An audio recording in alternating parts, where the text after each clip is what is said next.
So I've been tasked with putting together a short talk for like this Bible school thing that I'm doing, and I've been given the verse Colossians 3:5-11.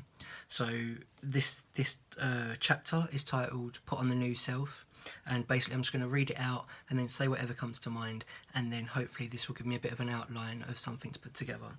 So, starting at verse 5 of chapter 3 of Colossians, it says, "Put to death, therefore, what is earthly in you, sexual immorality, impurity, passion, evil desire, and covetousness, which is idolatry. On account of these, the wrath of God is coming. In these you too once walked, when you were living in them, but now you must put them all away. Anger, wrath, malice, slander, and obscene talk from your mouth. Do not lie to one another, seeing that you have put off the old self with its practices and have put on the new self, which is being renewed in knowledge after the image of its creator. Here there is not Greek and Jew, circumcised and uncircumcised, barbarian, Scythian, slave, free, but Christ is all and in all." So what we'll do is we'll just go through it verse by verse and just say whatever comes to mind. So verse 5, "Put to death therefore what is earthly in you, sexual immorality, impurity, passion, evil desire, covetousness, which is idolatry."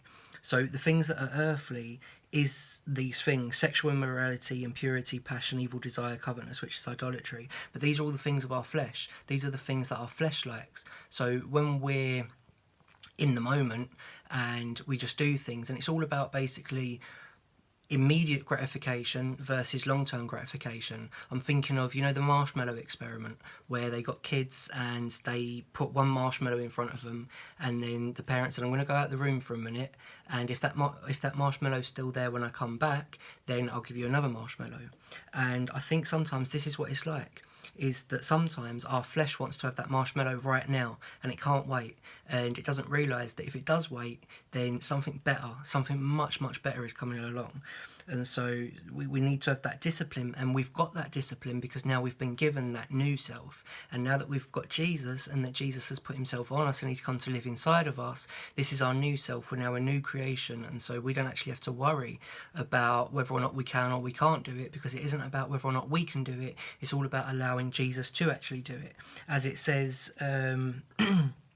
down in verse 10, which is being renewed in knowledge after the image of its creator. So Jesus is our creator, God's our creator, and so we know that if we're being renewed to his image, well, there's no evil in God. Like the Bible says that in God there's no darkness at all. So we need to be able to trust God to be able to actually help us to experience the reality that he's given us of being justified.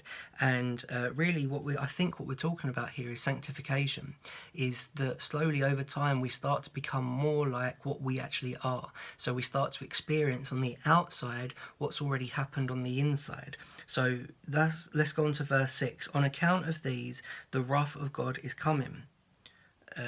Going on to verse 7, well, the wrath of God is coming.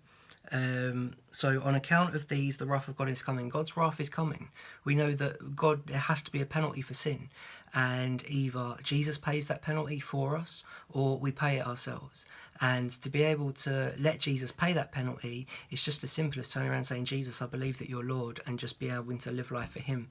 It's really that simple. And then we don't have to worry about God's wrath. All we then have is God's love and his kindness and his forgiveness and his compassion and his mercy and his empowerment and his grace. And moving on to verse 7, "In these you too once walked when you were living in them." So we've all got a past. There's no point pretending that anyone's always been holier than thou, and as if like we was born with a silver spoon in our mouth. No, we've all been there. We all struggle. Everyone still. The Bible says that he who says he's without sin is a liar. So we all have sin in some respect, but it's a process. It's a process of growing and getting better. And I always say to myself, sometimes when I'm feeling condemned, I'll say to myself, well, what am I like compared to this time last year? Am I growing, or have I stayed the same? or have I gone backwards? You know, and so normally the answer is no, actually. Yeah, I do actually see myself as having progressed a bit since this time last year. And as long as it's the story of the tortoise and the hare, as long as we keep moving forwards, that's the main thing that happens. And I'm thinking about rivers and water. And when you've got stagnant water and water just stays in one spot, that water ends up going stagnant. So we need to keep it flowing. And as the Bible says, rivers of living water will flow out of us. And so we need to keep that moving. And then we're on to verse 8. But now you must put them all away: anger, wrath, malice, slander, and obscene talk from your mouth. Our mouths are powerful. The Bible says that the power of life and death is in the tongue. And I believe that what we say can really, really, really massively impact the things that are going on around us. So we need to learn to control the words that we're saying. I've even gone through phases when I've said something that I'm not exactly proud of, then I'll turn around and say, do you know what?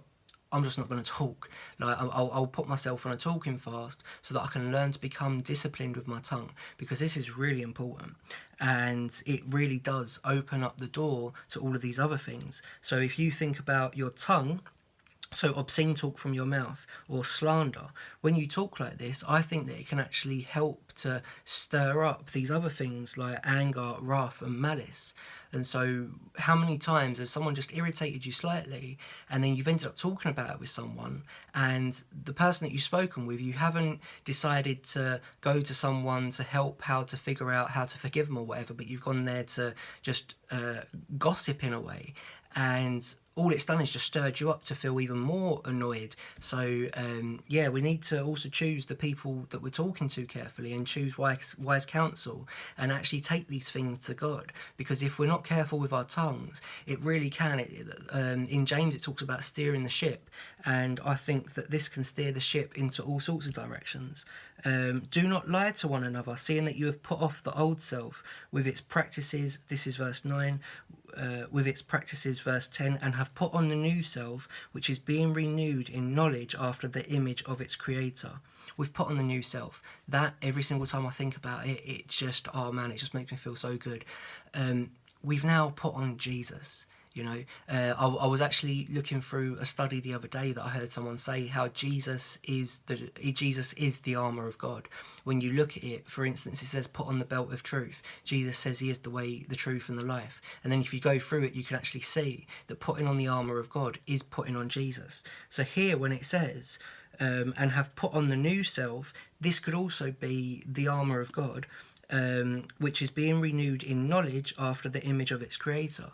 So we're putting on Jesus here, and we're being renewed in knowledge after the image of its creator. So it says to be conformed to the image of God. We're to be conformed to the image of Christ, and every day we're becoming more Christ-like. Well, we're experiencing becoming more Christ-like. Truly, in spirit, we have become Christ-like. You know, we're already renewed. We're already a brand new creation. Then we're looking here at verse 11. Here there is not Greek and Jew, circumcised and uncircumcised, barbarian, Scythian, slave, free, but Christ is all and in all. So there's no difference between any of us. We're all the same in the Spirit. All of us. In Romans 12, I believe it is, it says, do not think of yourself more highly than you ought. So we're all the same in spirit. Bible says that we've all been given the measure of faith. So we've all been given the same measure of faith. And yes, we can increase our faith over time. Faith is like a muscle. But we're all the same. There's no hierarchy, there's no social class. Yes, we've all got different callings. Yes, there's pastors, evangelists, teachers, but we're all the same. We're all Jesus's children, and we've all got a purpose here on earth. And so Christ is all and in all. Christ is in all of us, and it's the same Christ, it's the same Jesus. We're all the same. When you look at 1 Corinthians, when it talks about the body and how one being higher than the other, and really we all work together, I think that's good. And so that's my thoughts, my first thoughts on reading through this verse. And yeah, so that's it.